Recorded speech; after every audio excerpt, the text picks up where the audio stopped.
سنو، لیکن حشام فون بند کرنے کے بعد نمبر بند کر چکا تھا، جبکہ روحان کو سمجھ نہیں آ رہا تھا کہ وہ کیا کرے۔ اس کا دل رقص کرنے کو چاہ رہا تھا۔ وہ زندہ تھی، جو اس کا سب کچھ تھی۔ آج اسے ساری رات خوشی سے نیند نہیں آنی تھی۔ صبح اس کا پیپر تھا، لیکن حنم کے زندہ ہونے کی خبر سن کر وہ سب بھول گیا تھا۔ بہت انتظار کیا تھا اس نے، 4.5 سال سے بھی اوپر۔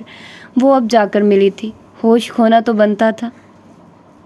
جفا و جور کی دنیا سوار دی ہم نے، ذہن نصیب کے ہنس کے گزار دی ہم نے۔ کلی کلی ہمیں حیرانیوں سے تکتی ہے کہ پت جھڑوں میں صدائے بہار دکھا دی ہم نے۔ خیال یار کی رنگینیوں میں گم ہو کر جمال یار کی عظمت نکھار دی ہم نے۔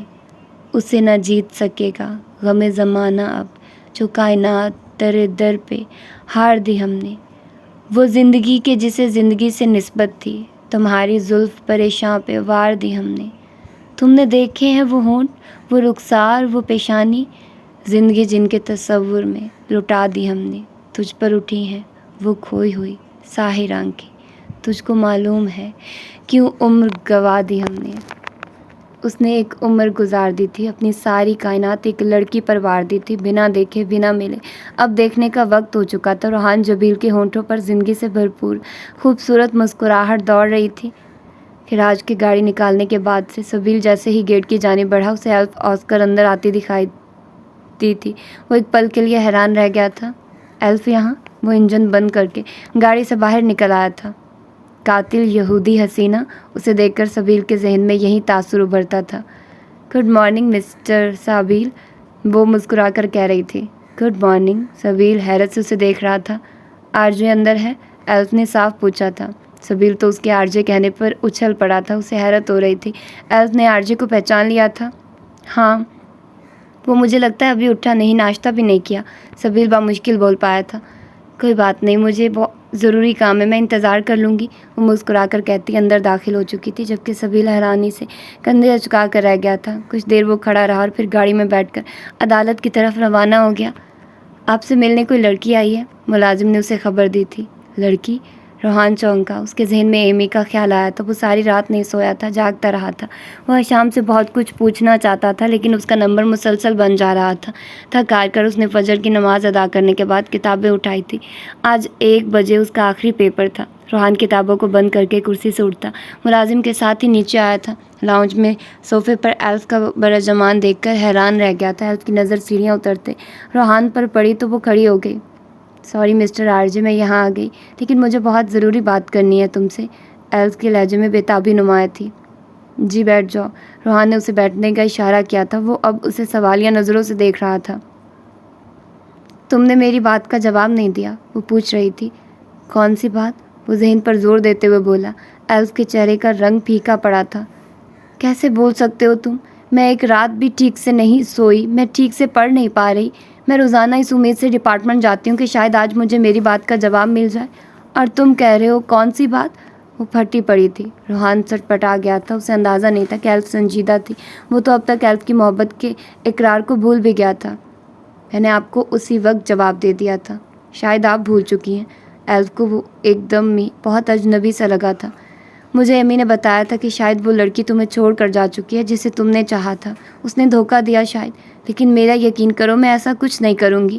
ایلف کی آواز بھرا گئی تھی، اس کی آنکھیں نم ہوئی تھی۔ محبت جیسے مزور جذبے نے اس نازک لڑکی کو توڑ کر رکھ دیا تھا۔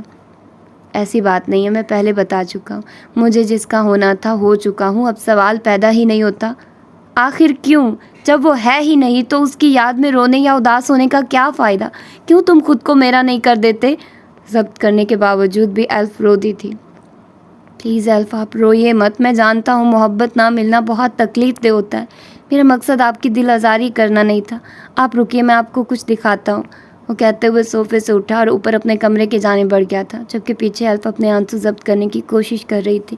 اس ایک ماہ میں وہ بہت کمزور ہو گئی تھی۔ محبت کے جذبے نے جہاں اسے ایک دوسری دنیا کی سیر کروائی تھی، وہیں روحان کے انکار پر محبت جیسے اسے جہنم میں پھینک آئی تھی۔ وہ روز جل رہی تھی۔ چند دن بعد روحان اسے واپس آتا دکھائی دیا تھا۔ اسے اس کے ہاتھ میں کچھ تھا، ایک کاغذ جسے اس نے ایلف کی طرف بڑھایا تھا۔ یہ دیکھیے، ایلف نے کپ کپاتے ہاتھوں سے اس کاغذ کو تھاما تھا اور پھر چند پلوں تک نظریں اس کاغذ پر جمائے رکھنے کے بعد ایلف ایک جھٹکے سے وہ کاغذ کا ٹکڑا اس کے خوبصورت نازک ہاتھ سے چھوٹ کر نیچے جا گرا تھا۔ یہ نہیں ہو سکتا، تم میریڈ ہو؟ ایلف کے لہجے میں حیرانی اور بے یقینی دونوں واضح تھی۔ روحان جھک کر اس کے پیروں کے پاس سے وہ نکاح نامہ اٹھایا تھا جو تقریباً 6 سال پرانا تھا۔ جی میں میریڈ ہوں، روحان پر اعتماد لہجے میں کہہ رہا تھا۔ ایلف کو لاؤنج کی چھت اپنے اوپر گرتی ہوئی محسوس ہوئی تھی۔ پہلے کیوں نہیں بتایا تم نے آرجے؟ کیوں چھپایا اتنا بڑا سچ؟ ایلف نہ چاہتے ہوئے بھی چلا اٹھی تھی۔ اس کا نازک وجود ہولے ہولے کانپ رہا تھا۔ آپ جان چکی ہیں کہ میں آرجے ہوں، یہ سچ ہے، میں آرجے ہی ہوں۔ ایلف کو ایک اور جھٹکا لگا تھا۔ وہ آنسوؤں سے لبریز چہرے کے ساتھ اسے دیکھ رہی تھی۔ معصوم روحان سے آرجے اور پھر آرجے سے روحان جبیل تک کا سفر آسان نہیں تھا۔ روحان اب سینے پر ہاتھ باندھ کر لاؤنج میں لگی کھڑکی میں جا کر کھڑا ہو گیا تھا۔ وہ باہر آسمان کو تک رہا تھا۔ اس کی وسعتوں اور خلاؤں میں جانے وہ کیا تلاش کرتا تھا۔ کیا ہوا تھا ایسا کہ تم اتنا بدل گئے؟ ایلف آنسو صاف کرتے ہوئے پوچھ رہی تھی۔ دنیا میرے مزاج سے الگ تھی بہت، اپنا ایک الگ جہاں بسانا پڑا مجھے۔ روحان نے ایک گہرا سانس لینے کے بعد بولنا شروع کیا تھا۔ بہت تڑپا ہوں اسے ایک نظر دیکھنے کے لیے، ایک بار ملنے کے لیے۔ خوش قسمت ہوتے ہیں وہ لوگ جن کا محبوب ان کی نظروں کے سامنے ہوتا ہے اور وہ اسے اور کچھ نہیں دیکھ تو سکتے ہیں نا۔ میں یہ 4.25 سال اسے دیکھنے کی خاطر در بدر پھرا ہوں، مجھے کہیں اس کا نشان نہیں ملا۔ 2 گھنٹوں سے وہ ایلف کو اپنی کہانی سنا رہا تھا۔ ہانم کے ذکر پر اس کی آنکھوں میں نمی ابھری تھی۔ ایلف اس کی کہانی سنتے سنتے رو دی تھی۔ ہانم کی موت کا سن کر اس کی سسکیاں ابھری تھی۔ مجھے معاف کر دو آرجے، میں بہت خود غرض ہوں، میں نے صرف اپنی محبت کا سوچا۔ وہ پھوٹ پھوٹ کر رو دی تھی۔ ارے نہیں، آپ روئیے نہیں، بلکہ یہ وقت تو خوش ہونے کا ہے۔ آج تک وہ مجھے نہیں ملی تھی، لیکن رات شاید میری خوش قسمتی مجھے اس کا سراغ مل گیا۔ ایلف نے چونک کر اسے دیکھا تھا جس کے چہرے پر الوہی سی چمک تھی۔ یہاں سے میری زندگی کا ایک اور سفر شروع ہوا ہے جو بہت مشکل ہے، جو مجھے اکیلے ہی طے کرنا ہے۔ مجھے اس سفر میں کسی اور کی ضرورت نہیں پڑے گی۔ اگر میں نے کسی اور کا ہاتھ تھاما تو میری منزل کھو جائے گی، کبھی نہیں ملے گی، روحان نے ایلف کی آنکھوں میں دیکھتے ہوئے کہا۔ ایلف اس کا اشارہ سمجھ چکی تھی۔ وہ نظریں جھکا گئی۔ اذیت کی لہر اس کے جسم میں سرایت کر گئی تھی، لیکن اسے خوشی ہوئی تھی کیونکہ وہ شخص خوش تھا جسے وہ چاہتی تھی۔ لیکن ہاں، مجھے اس سفر میں بہت سی دعاؤں کی ضرورت ہے جو ہانم تک پہنچنے میں میری مدد کرے۔ وہ تو پہلے ہی مجھے ناپسند کرتی تھی، اب تو نفرت کرتی ہوگی۔ آگ کے دریا کو پار کرنے کا وقت آ گیا، اور میں نے سنا ہے اچھے لوگوں کی دعائیں قبول ہوتی ہیں۔ بٹرنگ کر رہے ہو تم؟ ایلف اس کی بات سن کر مسکرا دی تھی۔ جی بالکل، وہ بھی مسکرا دیا۔ کب جا رہے ہو اسے لینے؟ ایلف پوچھ رہی تھی۔ ان کے پیپر ختم ہو چکے تھے۔ ایلف کے لیے یہ سب سے مشکل دن تھے، اور ابھی اس کی تکلیف بڑھنی تھی جب وہ دونوں کو ایک ساتھ دیکھے گی۔ بہت جلد، لیکن ڈر لگ رہا ہے اس کا رد عمل جانے کیا ہوگا۔ جو چہرہ ایلف کو اچھا لگتا ہے اس چہرے سے نفرت ہے ہانم کو۔ وہ پھیکی مسکراہٹ لیے کہہ رہا تھا۔ وہ دونوں اس وقت دریائے ٹیمز کے کنارے پر بیٹھے تھے۔ کوئی خاص بات بتاؤ نا اس کی، تمہیں وہ کیوں پسند آئی؟ جانے کیوں، لیکن ایلف جاننا چاہتی تھی۔ وہ لڑکی جو فطرتاً خاموش طبع تھی، وہ جب میرے سامنے آتی تو یقین کرو پٹر پٹر بولتی تھی۔ ایسا لگتا ہے جیسے گڑیا کو چابی لگا دی گئی ہو۔ لڑکیاں مجھ پر مرتی تھی تو وہ دور بھاگتی تھی، لوگ میری تعریف کرتے تھے تو وہ ایسی انسلٹ کرتی تھی کہ میں اکثر سوچا کرتا تھا کہ اس گستاخ لڑکی کی زبان کاٹ دینی چاہیے۔ پھر نہ جانے کب اس کا سب سے کم بات کرنا اور مجھ سے لڑنا مجھے اچھا لگنے لگا۔ اس کی شامیں برباد کر کے مجھے خاصا سکون ملتا تھا، لیکن جب وہ نظروں سے اوجھل ہوئی تو میرا سارا سکون اپنے ساتھ لے گئی۔ بات کے آخر میں اس کا لہجہ پھر بھاری ہو گیا تھا۔ ایلف سن کر مسکرا دی تھی۔ میں اس سے ملنا چاہوں گی، میرا اشتیاق بڑھ گیا ہے۔ ایک اور سلفائڈ، یقین نہیں ہوتا۔ انشاءاللہ بہت جلد ملواؤں گا، وہ پر اعتماد تھا۔ تم نے کہا وہ اس چہرے سے نفرت کرتی ہے، تو تم اسے ابھی یہ چہرہ ہی مت دکھاؤ۔ کچھ دیر خاموش رہنے کے بعد ایلف نے مشورہ دیا تھا جسے سن کر روحان چونکا تھا اور پھر اس کی آنکھوں کی چمک بڑھ گئی تھی۔ روحان پیرس آ گیا تھا مون کے روپ میں حشام کو بنا بتائے۔ یہ تھوڑا مشکل کام تھا، لیکن اسے مون بننا پڑا تھا۔ چہرے کو جلے ہوئے ماسک سے چھپانا پڑا اور گونگے ہونے کا ناٹک کیا۔ اس کا مشورہ اسے ایلف نے دیا تھا۔ وہ فی الوقت ہانم کو دیکھنا چاہتا تھا۔ وہ جاننا چاہتا تھا کہ وہ ویسی ہی تھی یا بدل گئی تھی۔ اور جب ہانم اینجل کے روپ میں سامنے آئی تو وہ حیران رہ گیا تھا۔ اسے ایمی جیسی چلاک اور ایلف جیسی بہادر لڑکیاں اچھی لگی تھی۔ اس کا ماننا تھا کہ لڑکیوں کو اتنا مضبوط ہونا چاہیے کہ مردوں کے الفاظ تو کیا، ان کے فعل بھی لڑکیوں کو نقصان نہ پہنچا سکے۔ لیکن یہاں تو معاملہ ہی الٹ ہو گیا تھا۔ وہ ہانم تو کہیں سے بھی نہیں تھی، خاموش اور رحم دل ہانم۔ یہ تو اینجل تھی، جو اینجل کم اور ڈائن زیادہ تھی۔ یہ ایمی کی طرح چالاک اور ایلف سے زیادہ بہادر تھی، لیکن ہانم کو سر تا پیر بدلا ہوا دیکھ کر روحان کا دل کرلایا تھا۔ وہ بہادر اور چالاک ہونے کے ساتھ ساتھ ماڈرن بھی ہو گئی تھی، بڑے سے دوپٹے والی۔ اس کی ہانم کہیں گم ہو گئی تھی۔ اسے اندازہ تھا اس کا یہ سفر کافی مشکل تھا، لیکن اب ہانم کو دیکھ کر وہ جان گیا تھا، ننگے پیروں انگاروں پر چلنے کا وقت آ گیا تھا۔ پیرس جیسے شہر میں ہانم کو ڈھونڈنا مشکل تھا، ناممکن نہیں۔ روحان نے شام پر نظر رکھی تھی۔ وہ 1-2 بار کام کے سلسلے میں ماہی کے گھر گیا تھا اور وہیں روحان کو اینجل یعنی ہانم ملی تھی۔ روحان کو اب سمجھ آیا تھا کہ ضیاء جبیل یعنی اس کے بڑے ڈیڈ نے اسے کیوں ڈانٹا تھا۔ وہ لڑکی ہانم ہی تھی جسے نروس بریک ڈاؤن ہوا تھا۔ اس کی اتنی بری حالت کا ذمہ دار وہی تھا۔ روحان کا دل پھر سے جلنے لگا تھا، دکھ اور پچھتاوا اسے نوچنے لگے تھے، لیکن اسے بہت کچھ کرنا تھا۔ ہانم کے ملنے کے بعد اس نے شام کو چھوڑ کر ہانم پر نظر رکھنی شروع کر دی تھی، اور پھر وہ میڈی تک پہنچ گیا۔ میڈی تھوڑا معصوم اور بے وقوف لڑکا تھا، اس کو ایکسیڈنٹ سے بچا کر جو وہ خود کروا رہا تھا۔ روحان اس کے گھر میں جگہ بنانے میں کامیاب ہو گیا تھا۔ جب میڈی نے پہلی بار روحان کو ہانم سے ملوایا تو الوہی چمک لیے اسے دیکھتا رہا تھا۔ اس کے اس طرح دیکھنے سے ہانم کو کوفت ہوئی تھی، اور پھر وہ ہر جگہ مون بن کر اینجل کے پیچھے رہنے لگا۔ اس کو میڈی کا اینجل کے ساتھ گھومنا پسند نہیں تھا، اور جب میڈی نے اینجل کو پرپوز کیا تھا تو مون یعنی روحان نے اچھی خاصی دھلائی کی تھی اس کی۔ 2-3 ماہ وہ مون بنا ہانم کے پیچھے گھومتا، اور جس دن ہانم نے اسے دھمکی دی کہ وہ اس کا بچا ہوا چہرہ بھی جلا دے گی، اس روز وہ خوب ہنسا تھا، اور اس نے ایک فیصلہ کر لیا تھا۔ اگلے روز وہ حشام کے پاس جانے والا تھا، مون نہیں بلکہ روحان جبیل بن کر۔ تم یہاں کیا کر رہے ہو؟ حشام اسے اپنے سامنے دیکھ کر حیران ہوا تھا۔ کیوں، کیا مجھے نہیں آنا چاہیے تھا؟ روحان کا لہجہ کاٹدار تھا۔ نہیں، میرا مطلب کافی دنوں سے تم سے رابطہ نہیں ہوا، آج یوں اچانک۔ حشام کے وجی چہرے پر پریشانی کی لکیریں واضح تھی۔ کچھ سوالوں کے جواب لینے آیا ہوں۔ روحان جبیل سنجیدہ تھا، اتنا سنجیدہ اسے کبھی حشام جبیل نے نہیں دیکھا۔ کیسے جواب؟ حشام ٹھٹکا۔ تم جانتے تھے ہانم زندہ ہے، تم یہ بھی جانتے تھے کہ میں اسے ڈھونڈ رہا ہوں، پھر بھی تم نے چھپایا کیوں؟ اسے حشام سے یہ امید نہیں تھی، وہ اس کا سب سے اچھا دوست اور بھائی تھا۔ روحان کو دکھ ہو رہا تھا۔ بولو حشام، پچھلے 5 سالوں سے میں گناہ کی آگ میں سلگ رہا ہوں، پچھتاوے مجھے جینے نہیں دیتے، اسے دیکھنے کی تڑپ مجھے سکون نہیں لینے دیتی، تم سب جانتے تھے، پھر بھی تم نے مجھ سے چھپایا کیوں؟ وہ دبی دبی آواز میں چیخا تھا۔ حشام اس سے 6 سال بڑا تھا، لیکن اس وقت وہ دونوں ایک دوسرے کے آمنے سامنے کھڑے تھے۔ ان دونوں میں کہیں بھی کوئی فرق نہیں تھا، دونوں خوبرو تھے، دونوں ہی ایک لڑکی کو چاہتے تھے۔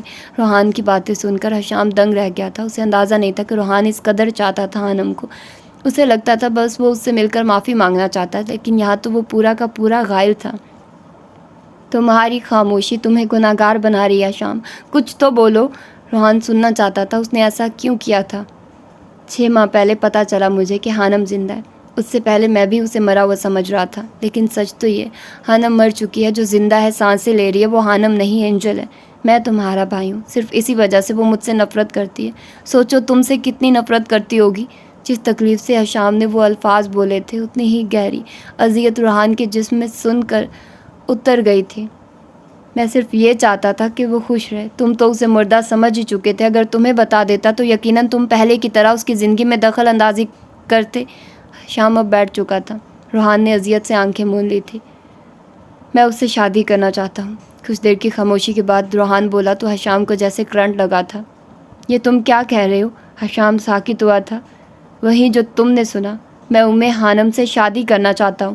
وہ اب پرسکون سا اپنی بات دہرا رہا تھا۔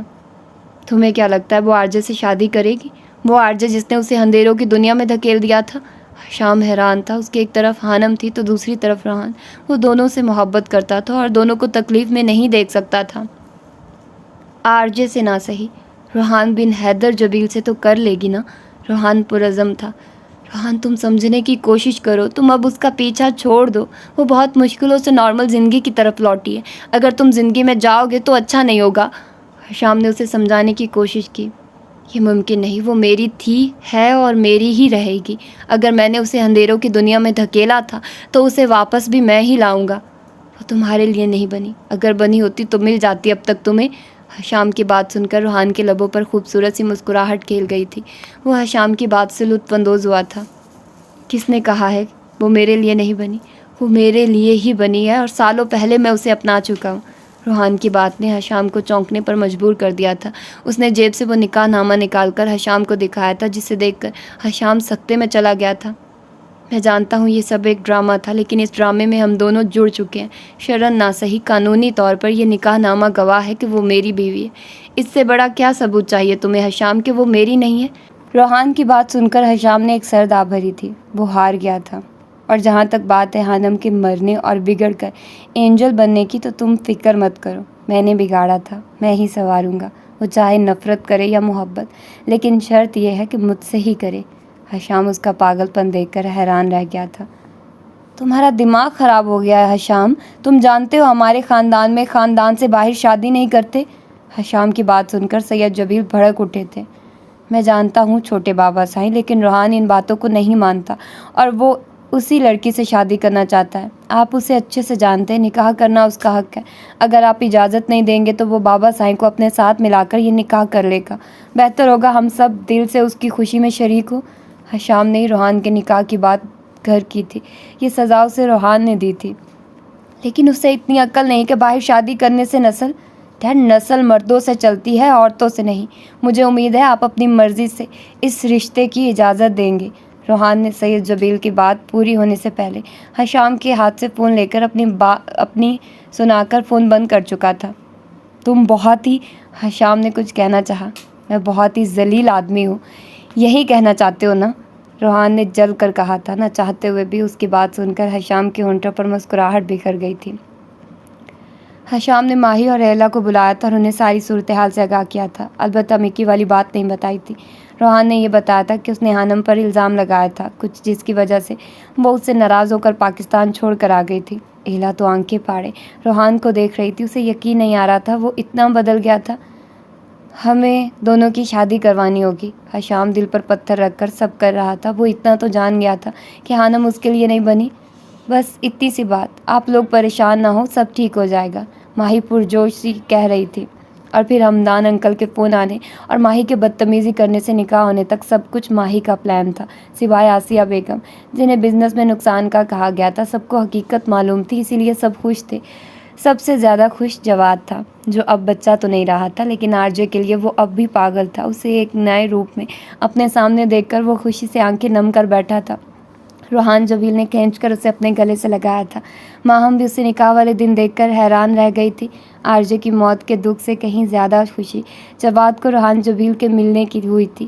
یہ روحان کے حق میں اچھا رہا تھا کہ حانم نے اسے دیکھنے یا ملنے میں کوئی دلچسپی ظاہر نہیں کی تھی اور یوں سادگی سے نکاح ہوا تھا۔